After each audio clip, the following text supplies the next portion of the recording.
புதுசாக ஒரு பொருள் வாங்கி கொடுக்குறோன்னா அதை உடச்சி அது உள்ளே இருக்கிற மேக்னெட் எடுப்பான். சைக்கிள் புதுசாக வாங்கி கொடுத்தா சைக்கிள் டயரை கழட்டிடுவான். டயரை கழட்டிட்டு அந்த குச்சி வச்சு ஓட்டிட்டு போவான் சார். அதை விட இது ஸ்பீடாக போகுது அப்படின்னு சொல்லிட்டு இந்த வருஷம் என்ன பண்ண போகிறான்னு நினச்சாவே பயமாக இருக்குது சார். அவனை பாருங்களேன், இந்த ஜென்டில்மேனை பார்த்தா பேசுறீங்க எப்படி அப்படிங்கிற மாதிரி உட்காந்துருக்கான். ஏன்னா நான் மட்டும் சிரிப்பு சிரிக்கிறேன், அவன் சிரிக்க நீ பார்க்க தானே போற. என்னெல்லாமோ சொல்றாங்க உண்மையா? ஒரு பொருளை உடச்சிட்டு அதை உடச்சிட்டு ரீக்ரியேட் பண்ணுவேன் சார். அப்புறமா சார் பீரோ கண்ணாடி.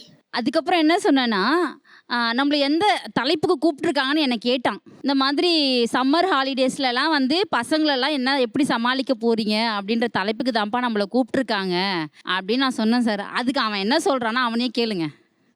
என்னடா சொன்ன? நீங்கள் இந்த தலைப்புக்கு கூப்பிட்டுக்கூடாது சார்.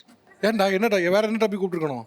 இந்த சம்மரில் பேரண்ட்ஸை எப்படி சமாளிக்கிறதுன்னு அந்த தலைப்பை எங்களை கூப்பிட்டுருக்கணும் சார். தப்பாக கூப்பிட்டீங்க சார்.